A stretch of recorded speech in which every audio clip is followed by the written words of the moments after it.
Okay, good morning, folks. I'm Twinkle. I'm going to teach you speaking. And how are you all today? It's a bright Monday morning, and I hope you are all ready to face the week ahead. Okay, like I said, I'm going to teach you all about speaking in Ielts. So I'll be showing it as a presentation, and we can go on about all the do's and don'ts in speaking and how to go about the entire test.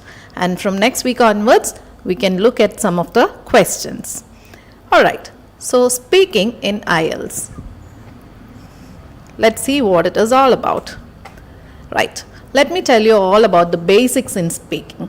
So a candidate is given about 20 minutes for the speaking test, and the actual test time is only about 11 to 14 minutes. Remember, the actual test time is only 11 to 14 minutes, which means in that time, in that short span of time, you have to make sure that you are doing well and that you get a good score. You have to convey all your ideas in proper English to the examiner so that he or she gives you a good score. Right. Now, speaking for paper-based Ielts will be on a date assigned by IDP. Sometimes they give choices like for 3 days, and then you can go on and register on those days, or they will intimate you the date on which you have to do the speaking test. And for computer-based tests, it will be done on the same day as the day of the other tests. Right. Then there are a lot of students who ask me questions like what you can take to the test room and things like that. So personal belongings such as mobile phones and other electronic gadgets and watches are also not allowed in the test room. You have to keep it outside of the test room, and you have to take your original passport, not the copy. You have to take your passport for identification. Remember, in Ielts test, passport is the main identification. They don't accept Aadhaar card or PAN card or any other identification. It is the passport that they ask for. And once you are there, the entire speaking test will be recorded. So you have to speak in a very clear voice. Alright, so those are the basics. Okay. Now, what all should you do to achieve a good score, and what all you shouldn't do? Let's see. In a speaking test, remember that you are trying to convince the examiner that you can speak good English and get a good score according to that. Okay, you are trying to tell the examiner that yes, I can speak on a variety of topics and I can express my ideas clearly in English. Therefore, you have to speak in long sentences. We have a habit of saying yes or no in daily life, but that is not what should be done in a speaking test. You have to speak in long sentences. Again, next thing. There will be questions on a variety of topics that you encounter in daily life, but the thing is that we don't actually think about all those things. For example, if they ask you, do you like tea or coffee? We prefer one, but we don't actually think about why we prefer it, right? So there are questions like that. Or talk about your hometown, or what you do. Okay. When somebody asks you what you do, you just say, I'm a nurse, or I'm a teacher, or something of that sort. So here in Ielts speaking test, you have to actually expand your answer a bit. Therefore, you are not supposed to memorize your answers. You have to talk about yourself, from your experience, and to make it easier, the best thing to do is to imagine yourself having a conversation with a stranger that you have met at a public place. Imagine yourself sitting in the railway station waiting for your train, and you are sitting next to somebody, and that person starts asking you questions like, where are you from, what do you do, all those things, and you have you feel comfortable and you have a long chat with that person. So this is something like that. Okay, so you have to imagine yourself conversing with another person. It's not like an interview where you are supposed to give a specific answer, whether it is right or wrong. It's not right or wrong. It is your own answer, so it will always be right, but make sure that you are speaking something logical. Right. Next one. Don't worry too much about the examiner's opinion or body language. So there are a lot of situations where you might have an examiner who is very serious, and you are already tensed about your speaking test and whether you will get a good score and whether you can properly converse. All those you are tensed about. And obviously, when the examiner is not smiling at you, or when the examiner is serious, then it will affect your confidence. But here you think that it is only your ideas or the language that you use that is going to matter. All right. It's not the examiner's opinion. He or she might be a serious person, but that doesn't mean that if you speak well in English that you won't get a good score. You will definitely get a good score if you are expressing good ideas in proper English. So you don't have to worry about that. There may be people who smile throughout, but if you don't do well, obviously you will not get a good score. So that is the next thing. Next one. Don't over agree with the examiner if you have a different opinion. Now what does that mean? This matters mostly in the third part. Okay. In the third part, it is more of a discussion where your examiner will ask you some question, your opinion, and when you say something that the examiner might contradict your opinion. But if you don't agree to the examiner's opinion, you don't have to worry about giving a wrong answer or not agreeing to it. That won't affect your score at all. Let me give you an example. Okay, I had a student. She had just completed her 12th and wanted to go abroad for her studies. And after her speaking test, she came to me and she told me that I'm worried about my score.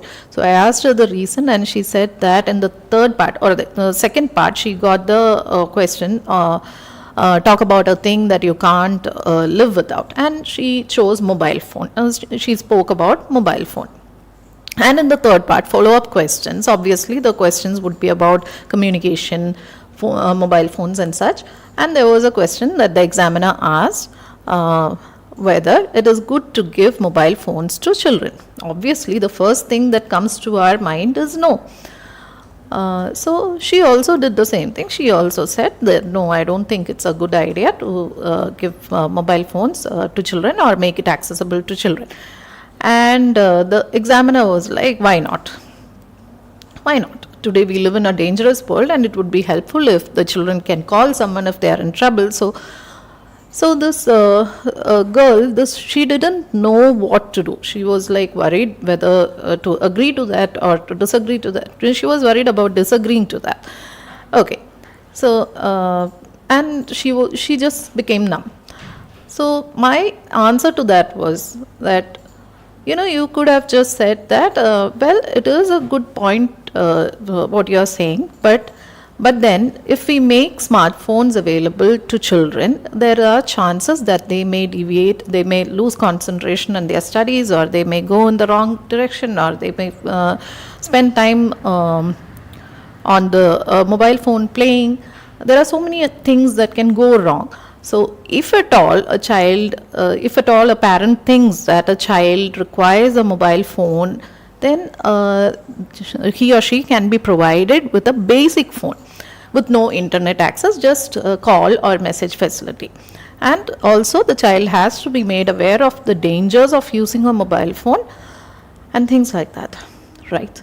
So here you are not disagreeing to the examiner. At the same time, you are not agreeing to the examiner completely. You are telling your idea on what would happen if a child is provided with a mobile phone. So this was my answer.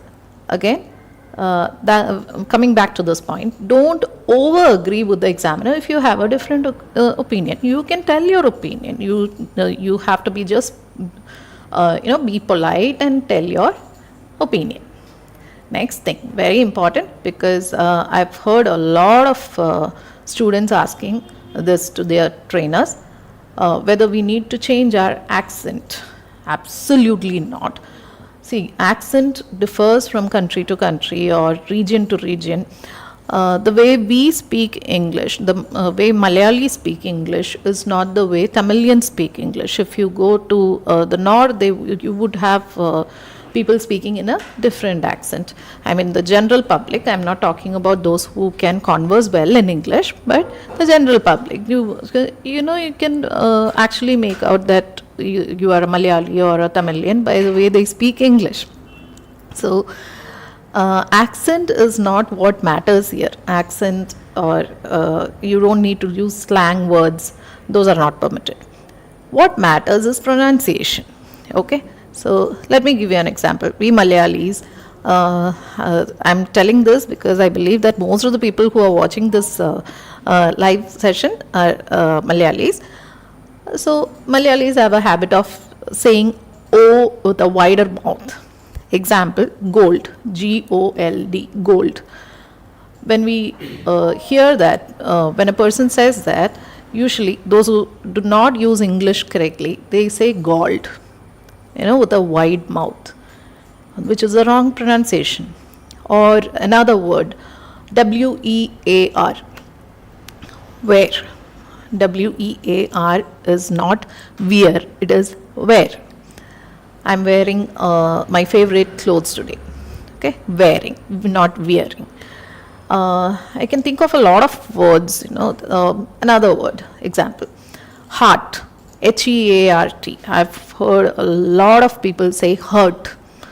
Hurt is H-U-R-T, where you inflict pain or you cause pain or pain. In general, pain is the meaning of that word.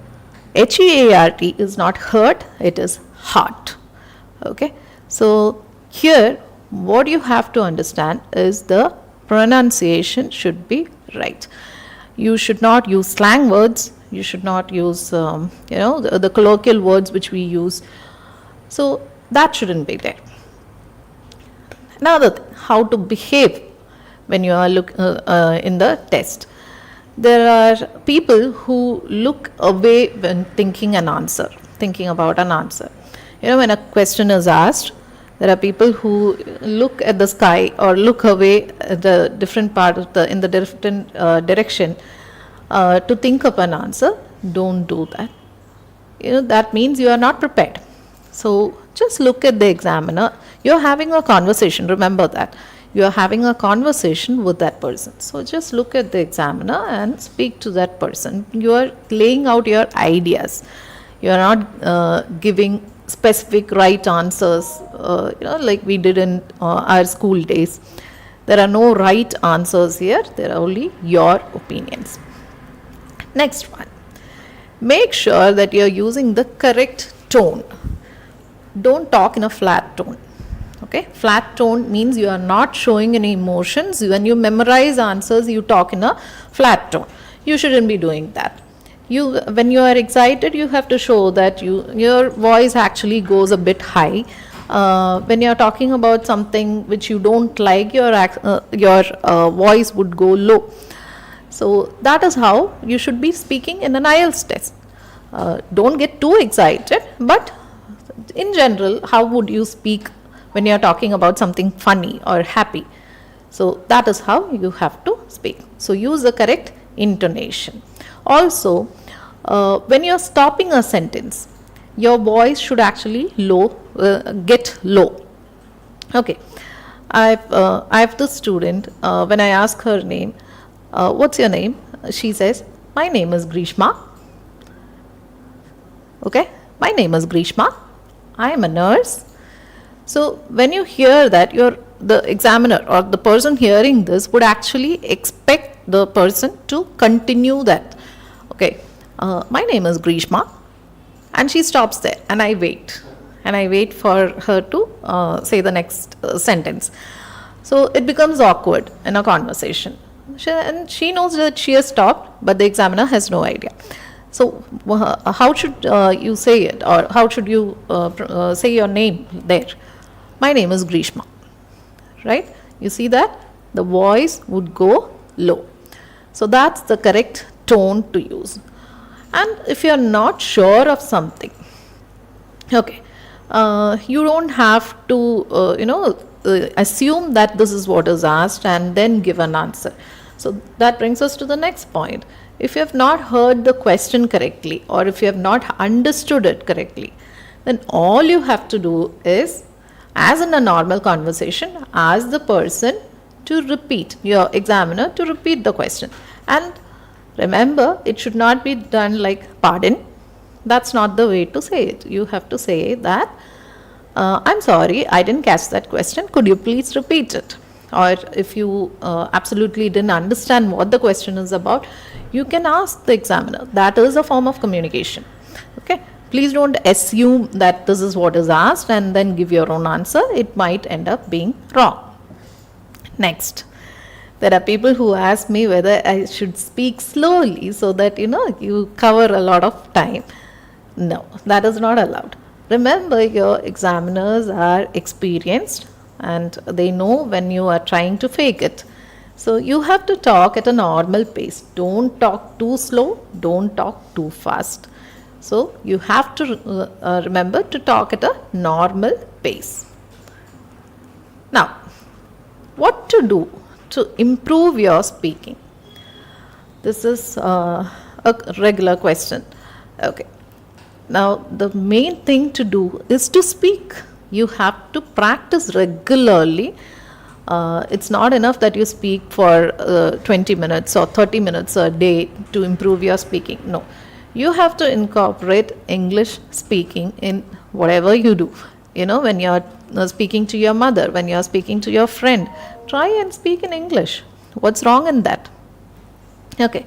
And also to practice, for your speaking test, you find somebody who knows English, who knows how to correct you, like a family member or a friend who is good in English, and then you can have regular conversations. Okay. Next, another thing that you can do is practice in front of a mirror. This is a tried and tested, practice.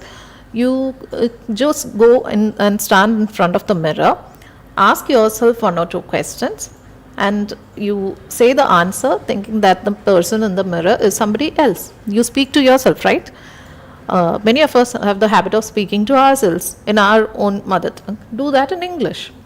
Okay. And while you do that, you record yourself, right? When you record yourself and then after the practice, when you listen to it, when you play it back and listen to it, you will understand where you are making the mistakes.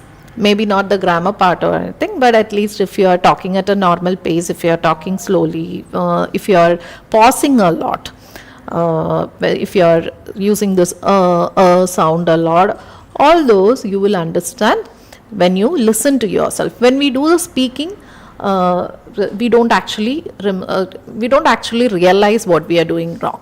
Okay, so what we should do is we should record ourselves, listen to it, and understand what mistakes we are making. Right, now the actual test. Let's see how the actual test goes. The test, speaking test in Ielts consists of 3 parts. Okay, so the first part is generally the easy part. It is there for 4 to 5 minutes. It happens for about 4 to 5 minutes. So once you enter, it's a one-on-one session. There is no panel of people sitting there to interview you on different questions. No, that's not how it happens. What happens is that there will be one examiner and one candidate sitting in one room, generally a room or a corner space where you both can have a conversation. That's how it happens. And remember, the entire thing is recorded. So if you speak in a low voice, definitely it won't be captured properly. So you have to speak clearly. So the introduction part, or the first part, where the examiner will ask you for your passport, then ask you for your full name. Okay. Now, if you have initials like P or J, my name is Twinkle Josie. Okay. And if I say my name is Twinkle J, that is not my full name. When the examiner asks you for your full name, you have to say the full name, not the initials. Okay, so my name is Twinkle Josie. And then, where are you from? What do you do? Your hobbies. Then there will be some general questions like sky, making lists, bags, shoes, or about your hometown, or your work. So many things, so many topics on which they can question you. Okay, and you have to answer in 1 to 3 sentences. Do not make it too long. Don't go about explaining something for a long time. Just speak in 1 sentence if the answer requires only that much. Like I said, what is your full name? It does not need another sentence to complete it. My name is Twinkle Josie. Or if you want, like, call me, what can I call you? If the examiner asks, what can I call you? You have to say whatever you want that person to call you. Okay, and that's it. Then about your hometown, I come from Kakinad, or I come from Cochin. No, that's not enough. Okay, you say something more.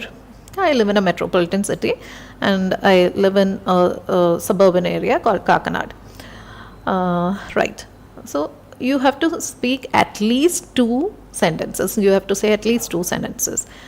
Also, another thing is that when you hear questions like, what are your hobbies? My hobbies are. Or what is your favorite pastime? Okay. When you hear questions like that, just change the way you answer.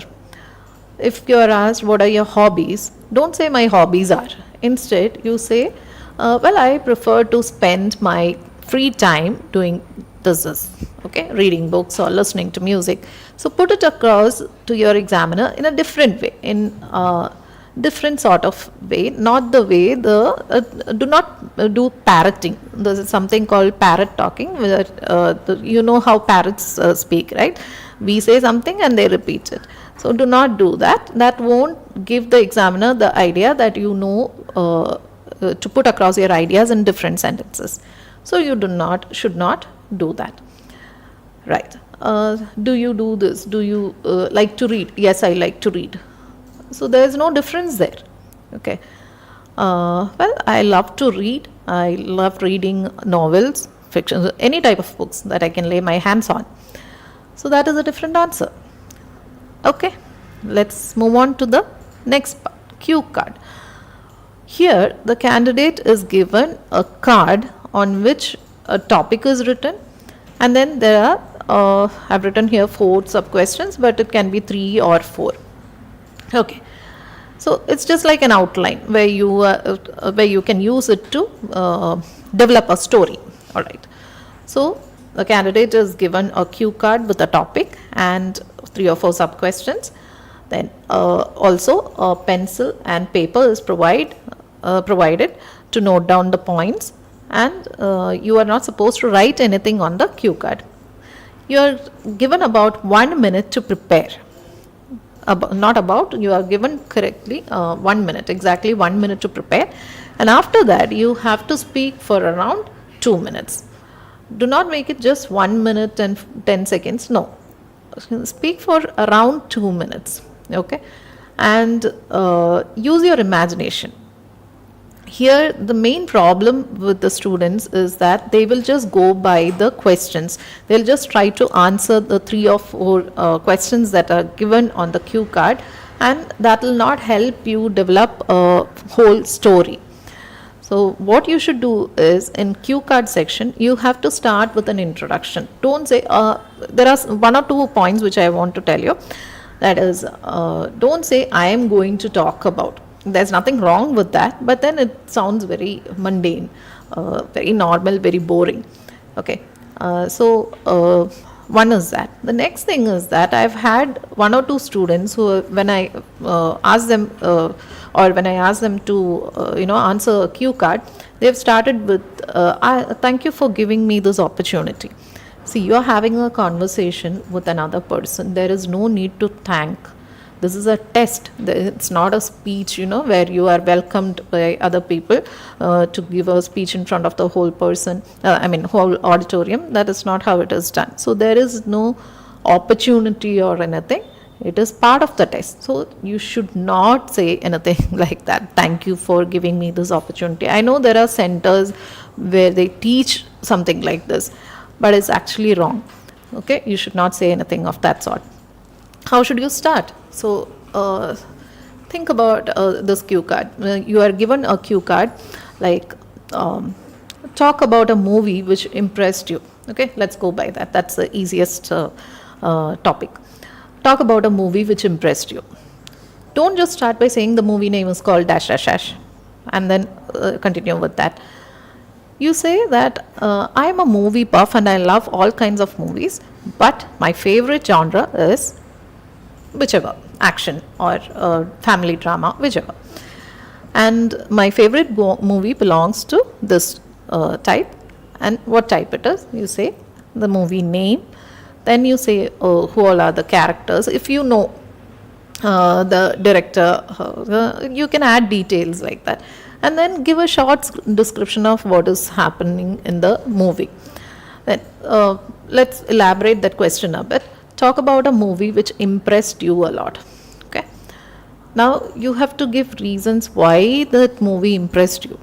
It should not be like, okay, they all acted very well. So give something more. I'm not saying that it is wrong to say that everybody acted very well. That can also impress you. It's a movie. So, but if you want a higher score, give something more. Like the visual effects were great, and it was an amazing experience to see it on the screen, to watch it on the screen. Exactly. And within 2 minutes, you have to wind up. Your examiner has the stopwatch, okay, or the timer, and will ask you to stop when 2 minutes are done.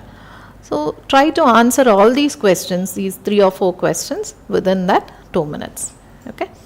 And here one more thing, there are questions like describe a person. Okay, describe a person who talks a lot or who likes to talk a lot. And there was this one instance when I asked this question, and the candidate did not mention the name of the person. He, she. That's how the entire speaking went. I mean, the cue card section went. And finally, this was just a practice session, so it was no harm. Finally, I told what is the name of the person, and this person was like, "Oh, I didn't mention the name." So you have to mention the name of the person. See, my identity is my name. Your identity is your name. So when asked to describe a person or talk about a person, you have to definitely mention that person's name. Okay, and then go on about saying he or she.